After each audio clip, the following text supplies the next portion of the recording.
जिन लोगों के ऊपर भरोसा कर कर सबसे ज़्यादा उछल रहा था अमेरिका और ट्रंप, आज उन्हीं लोगों ने, उन्हीं देशों ने ट्रंप का साथ छोड़ दिया। सबसे पहले ब्रिटेन।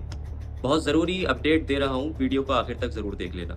ब्रिटेन के प्रधानमंत्री से बात करते हुए ट्रंप ने ये बोला कि स्ट्रेट ऑफ हॉर्मोज़ को खोलने के लिए तुम हमारी मदद करो, ईरान के ऊपर हमला करने के लिए अपना डिफेंस सिस्टम हमारे पास भेजो या उसका साथ दो। तो ब्रिटेन के प्रधानमंत्री ने बोला ठीक है, मैं इस चीज़ पर साथ दूँगा आपका, लेकिन उसके लिए मुझे अपनी कैबिनेट से बात करनी पड़ेगी, मीटिंग करनी पड़ेगी। ट्रंप ने बोला कि आप तो प्रधानमंत्री हैं, आपको किसी से पूछने की या इजाज़त लेने की क्या ज़रूरत है, आप जो करना है आपको कीजिए।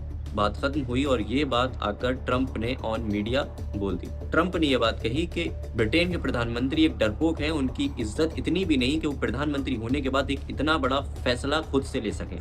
ब्रिटेन के प्रधानमंत्री को ये बात बुरी लगी और उन्होंने पूरा समर्थन देने से साफ लफ्ज़ों में इनकार कर दिया कि मैं ईरान के खिलाफ या स्ट्रेट ऑफ हॉर्मुज़ को खोलने के लिए अमेरिका की कोई मदद नहीं करूँगा। दूसरा झटका लगा अमेरिका को और ट्रंप को। अमेरिका की काउंटर टेररिज्म का जो हेड है, जो पूरे डिफेंस सिस्टम को या पूरी जंग को जो कंट्रोल कर रहा था, उस ये बात कहते हुए रिज़ाइन दे दिया कि अमेरिका का ईरान से कोई भी दुश्मनी नहीं थी, कोई लड़ाई नहीं थी, सिर्फ इज़राइल का साथ देने के लिए अमेरिका ने जंग में साथ दिया है। जहाँ पर इंसानियत खत्म हो गई, जहाँ पर किसी और देश का समर्थन देने के लिए लाखों लोगों की जान की बाजी लगाई जा रही है, ऐसे प्रधानमंत्री का या ऐसे पद पर रहकर मैं किसी तरीके से अमेरिका का साथ नहीं दे सकता, ये बात कहते हुए रिज़ाइन दे दिया। तीसरा, जर्मनी।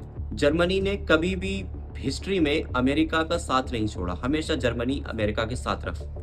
लेकिन आज जर्मनी ने ट्रंप से ये बात कह दी कि जब ये जंग की शुरुआत की गई थी, तो हमसे किसी तरीके की कोई मीटिंग नहीं कही गई थी, ना हमसे किसी तरीके की कोई इजाज़त ली गई थी, ना ब्लास्ट करने से पहले, ना अटैक करने से पहले हमसे किसी तरीके का कोई बातचीत नहीं हुई थी। जब आज अमेरिका को हमारी ज़रूरत पड़ रही है, तो हम किसी तरीके से इस जंग में आगे नहीं बढ़ सकते, हम अमेरिका का साथ नहीं देंगे। चौथा आया फ्रांस।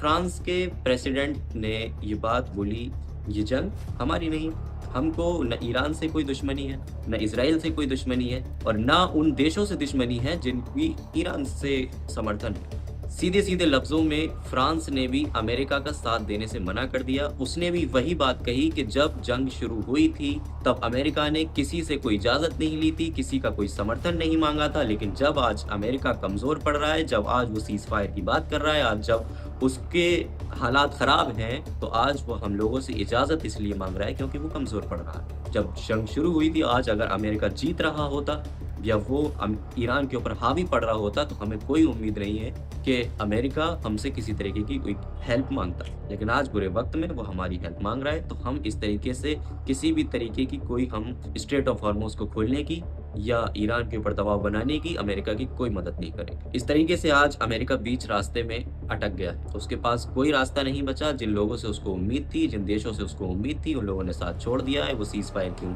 उम्मीद लगा रहा है, सीज़फायर की वो भीख माँग रहा है। बात रही इज़राइल की, वो दोनों एक ग्रुप में खड़े हैं, दूसरी तरफ ईरान खड़ा हुआ है और ईरान अकेला खड़े होकर उन दोनों की ऐसी-तैसी कर रहा है। उन देशों ने या उन लोगों ने अपना ये बयान देकर या अमेरिका का साथ छोड़कर कैसा किया? आपको क्या लगता है? कमेंट कर ज़रूर बताइएगा।